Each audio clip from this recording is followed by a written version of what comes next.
What's going on, guys? Car Review Guys here. My name is AJ and we are back again this week with the 2023 Ford Mustang Mach-E Premium Rear Wheel Drive. This is not the full review. Full review, link down below. This is going to be 5 things to love, 5 things to improve. We got to roll the cinematic and then we're going to jump right into it. We are on our way to 20,000 subscribers, over 19,000 now. Thank each and every one of you. It is still crazy that I'm even almost to this point, and hopefully we keep growing. Without further ado, let's roll the cinematic and let's jump right into this because this is much shorter compared to the full review. Let's roll.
Starting with the 5 things to improve. Number 1 on the list is going to be an optional, or I should say more options for colored of interiors.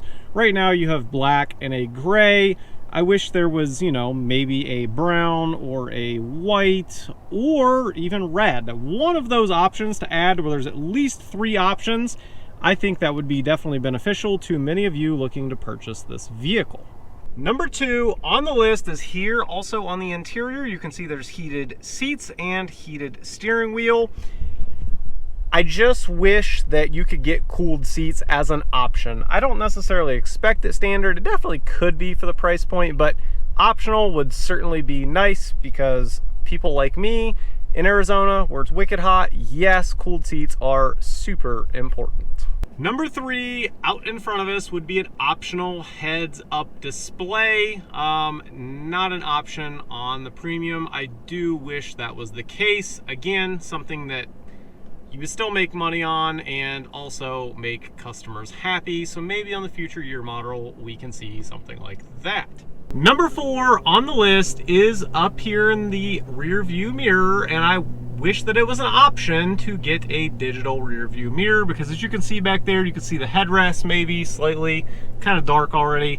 Nonetheless, digital is definitely functional because if you have things stacked up, you don't have to worry about it. You can still see out of the rear. So it is definitely functional in a crossover slash small SUV, whatever you technically want to call this. I've seen all the debates back and forth online. So anyway, it is functional. Number 5 on the list is up above us. As you can see, a beautifully done roof, right? You can see it's good. It's tinted well. However, I do wish there was an option just to cover it up sometimes. You know, it is tinted well. It still stays cool in here. I don't necessarily feel it. Just sometimes you don't want all of the sunlight. Just an option. It would be nice to have that as an option to be able to slide it back and forth. It is not right now. So again, this is all about making improvements. So maybe. Okay, time to move on to the 5 things to love. Let's do it. Number 1 on the 5 things to love is the interior design. I like the way that they designed and laid it out. Notice you have the cup holders to where you can still touch the screen. It's not in your way, even with an extremely tall water bottle. The gear selector is easy to get to. Ergonomically for the center console, it's in a good spot. And then you have a wireless phone charger right down in there. It's easy to get to. It holds your phone in place. You have an easy to see screen. We'll get to that in a minute. But yeah, just overall the design is so good on the interior. Number 2 on the list is the materials used on the interior. What I mean by that, and what most people don't necessarily pay attention to, is for a premium is their soft touch, right? So soft touch, soft touch, soft touch. And down here finally is hard, which doesn't matter because you never touch down there. All of your touching points are soft premium material, which is nice.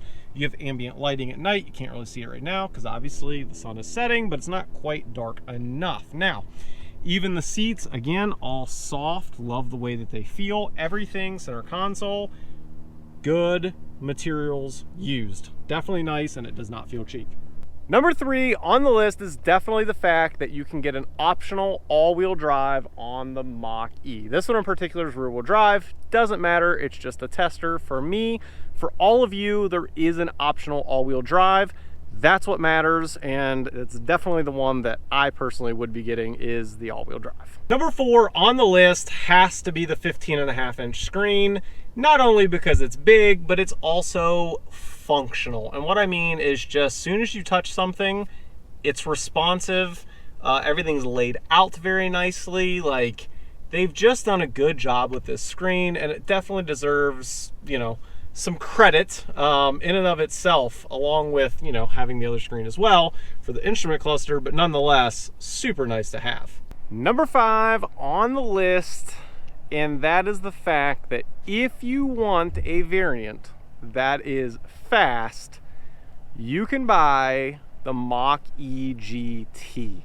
There are so many competitors that if you want it to go fast, you're out of luck. It may be nice, but you can't have that option. This you do. So if that's what you want, definitely go for the GT. This by any stretch is not fast. It's certainly good for what it is, but I love the fact that there's that option. I love that Ford has provided that. It is definitely nice. Again, this is not the full review. Full review link down below. We go in depth on everything, drive, drone footage, you name it, we do it in the full review. Again, chasing 20,000 subscribers. Thank each and every one of you, over 19,000 now. Please like, please subscribe, and as always, I will catch you guys on the next one. Peace.